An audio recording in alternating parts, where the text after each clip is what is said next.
Monsieur Vanel, monsieur le président de séance, je vous laisse la parole. Bonjour à tous, nous allons laisser la parole au premier intervenant, Michel Aberzanet. Bonjour. Vous présenter son Moi, je suis très content de vous présenter de nouveaux livres. Alors, j'ai un quart d'heure pour vous le présenter, simplement. D'abord, mon nom, c'est Albert Vanel. Mais Albert, c'est un nom de famille, c'est pas un prénom. Je crois qu'il y a beaucoup d'amis qui m'appellent toujours Albert, bon, c'est comme ça. Mon prénom, c'est Michel aussi. Alors donc, j'interviens aussi pour Saint-Michel. Et je vous remercie le CEREC de m'avoir accordé 15 minutes pour cette présentation. Alors, c'est un livre qui s'appelle Le chemin de l'arc-en-ciel, qui est présenté tout au fond de la salle aussi, vous pourrez le regarder. Et ce livre, je l'ai voulu un petit peu comme une bande dessinée.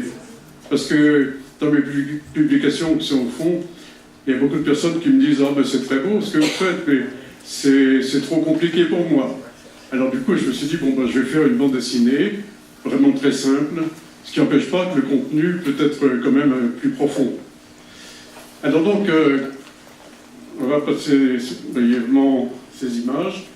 Voilà, tout d'abord, celle qui m'a servi pour faire la couverture. Vous voyez, avec l'arc-en-ciel qui sort de terre, en quelque sorte, pour monter vers les cieux, ça m'a rappelé les récits anciens des chamans.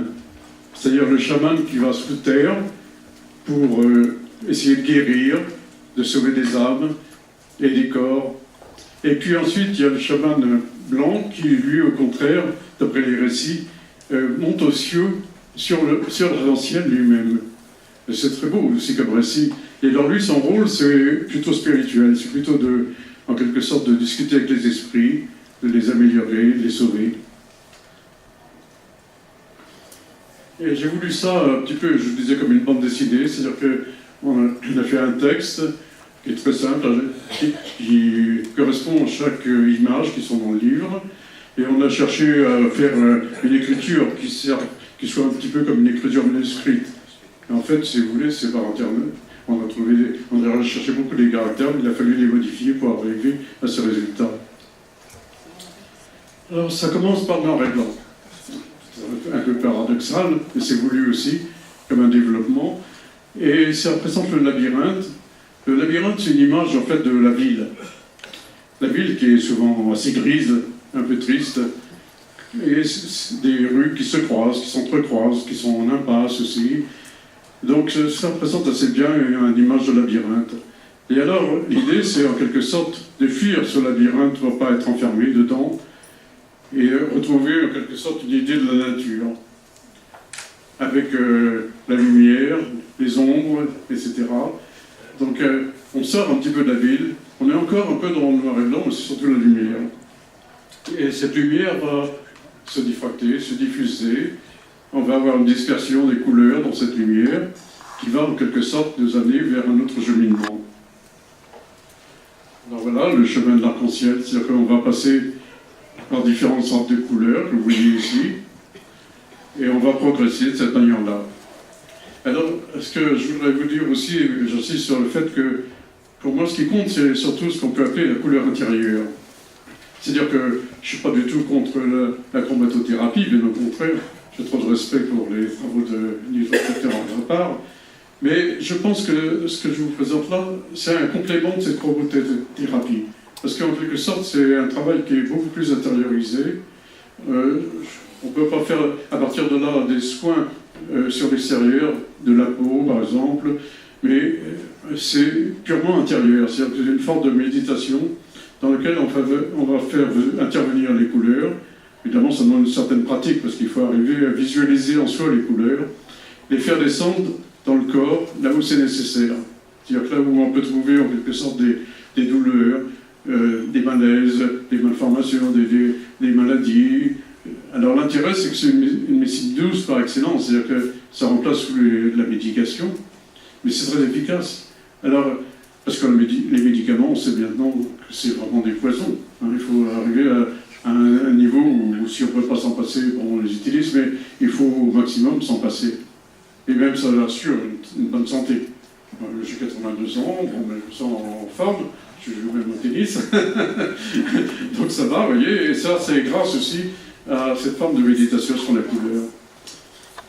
Alors donc, on va passer rapidement par différentes couleurs. On peut peut-être éteindre, c'est un peu lumineux.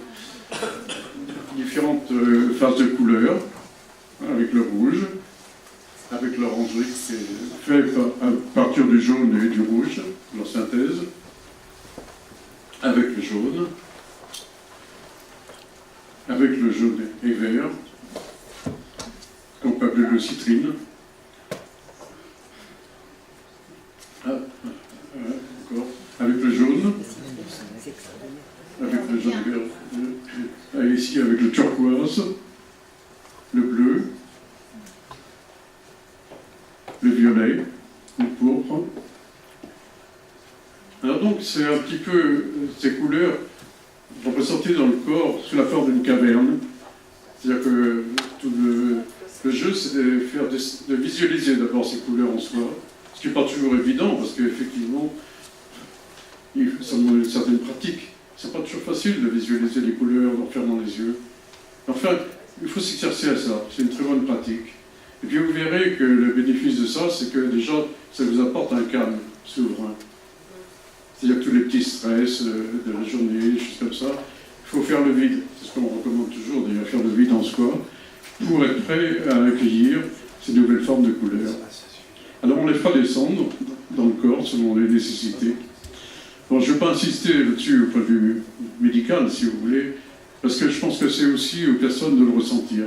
C'est-à-dire que vous-même, vous devez ressentir la nécessité d'un vert, d'un rouge, d'un bleu, d'un jaune, etc. Et les visualiser en vous, les faire descendre dans le corps. Donc c'est pour ça que c'est représenté sous la forme un peu méditative d'une caverne. Et vous avez aussi des oppositions, des antagonistes, on appelle ça, comme le jaune et le bleu, par exemple, qui représentent une circulation verticale, c'est-à-dire de la terre au ciel, etc. Et alors ça, c'est spécialement intéressant dans le sens qu'on peut présenter par là même ce qui se passe dans la nature, c'est-à-dire l'opposition, par exemple, du soleil avec l'eau, avec la mer, avec... alors vous pouvez retrouver ça dans différents paysages aussi, c'est-à-dire que bien souvent vous avez l'image du soleil en jaune, mais comme les enfants le décident comme ça, la mer en bleu, évidemment c'est des stéréotypes un petit peu à certains niveaux. Et vous pouvez encore aller plus loin, c'est-à-dire par exemple les oppositions du rouge et du vert. Là aussi c'est deux antagonistes. Alors comme l'a souligné d'ailleurs le docteur Agrapa, les couleurs peuvent se renforcer les unes les autres. C'est-à-dire que ça c'est... Avant d'avoir une couleur comme un rouge, par exemple, vous pouvez penser à l'opposition du rouge et du vert qui vont se renforcer mutuellement. Ça aussi, c'est très intéressant symboliquement parce que ça va représenter pour le rouge tout ce qui est du rapport à l'humain et le vert tout ce qui est du rapport à la nature. D'ailleurs, on a dit très justement que le sang est rouge chez l'humain. Quand on meurt, on va devenir vert. Et inversement, dans la nature, avec l'automne, on va avoir des tons qui sont des tons rouges. Donc, vous voyez, il y a toujours un effet de va-et-vient entre ces deux couleurs. Ensuite, vous avez encore ce qu'on peut appeler des trichromes, un peu sous forme de mandala. Alors ça, c'est très important aussi, parce qu'on passe à un niveau plus physique, à un niveau, en quelque sorte, plus mental, plus spirituel. Et là, vous avez simplement 3 couleurs, mais qui vont représenter un peu tous les paysages du monde. C'est-à-dire que vous avez le vert de la végétation, le jaune de l'ensoleillement, et puis le bleu, en quelque sorte, tout ce qui est fluide. Celui-là aussi, c'est une sorte de mandala, vous voyez. Et là, c'est plus en rapport avec les différents âges de la vie. Et alors, vous pouvez là aussi avoir des méditations de cet ordre qui sont un peu plus complexes, avec des figures qui s'interpénètrent, qui se mélangent. Alors là, une de ces images, par exemple, avec la présentation du noir aussi, qui s'appelle le noir ou le clan. Et le paysage aussi, c'est-à-dire qu'on oublie un petit peu les cercles de couleurs à ce moment-là, et on tombe dans le paysage sous-jacent. Vous voyez, c'est la même chose, et on a effacé les cercles de couleurs ici. Donc c'est un petit peu comme un cheminement dans la montagne. Si vous avez une sorte de couleurs, vous voyez, dans les foncés par exemple ici, après dans les tons grisés, dans les tons pastels, et puis les couleurs pures, qui vont vers l'or, avec à chaque fois un panier où vous avez le noir, le blanc et puis l'or. Ça rappelle un petit peu aussi l'image de la Kabbale, peut-être que vous connaissez, qu'on appelle l'épée flamboyante. Alors la Kabbale, c'est un récit un peu difficile à pénétrer, mais très profond au niveau de la spiritualité, et dans lequel vous avez en quelque sorte cette ascension en zigzag à travers l'arbre de la Kabbale. Ici, je n'ai pas figuré l'arbre, si vous voulez, mais tout ça, vous voyez, c'est des interprétations en quelque sorte qui laissent à penser, à ouvrir sur d'autres cultures. Alors ça, j'ai beaucoup travaillé aussi sur les cultures du monde. Vous avez un ouvrage à ce sujet qui est au fond de la salle. Parce qu'en quelque sorte, je pense qu'on ne peut pas, à l'heure actuelle, se limiter à notre culture européenne. Il faut s'ouvrir sur ces différentes cultures. Et on s'aperçoit de la richesse que ça peut nous apporter dans différents domaines. C'est-à-dire, je pense au sud asiatique en particulier, il y a beaucoup de choses, à la Chine aussi, avec le Yiking par exemple, qui est très important. Mais aussi les cultures juives aussi, qui est très profonde, qui apportent beaucoup de choses. Il n'y a pas qu'elles, c'est-à-dire qu'en fait, toutes les cultures du monde peuvent nous apporter quelque chose, même celles qui paraissent les plus sauvages. Au contraire, même des fois, ça ouvre les yeux sur beaucoup de choses.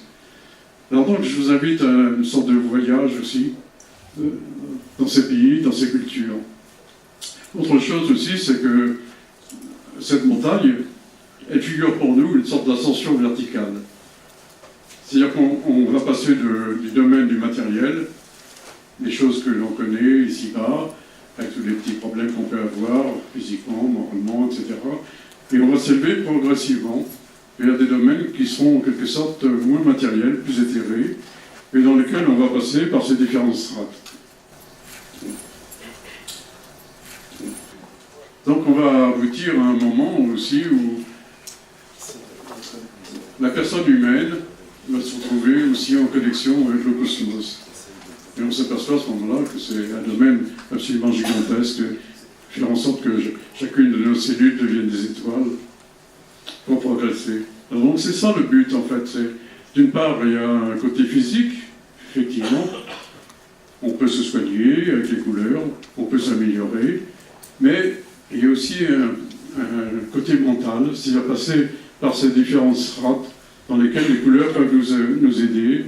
Alors d'abord avec comme je disais, les couleurs sombres, après les couleurs plus classiques, les couleurs pastel, et puis les couleurs pures. Donc c'est tout un cheminement, toute une progression.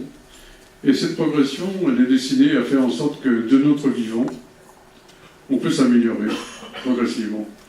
C'est des choses que vous retrouverez d'ailleurs aussi après la mort, c'est-à-dire que si vous lisez le récit des morts tibétains, par exemple, c'est absolument magnifique comme texte, les Bardo Todol nous emmène dans des strates de couleurs par lesquelles on va passer quand on va mourir.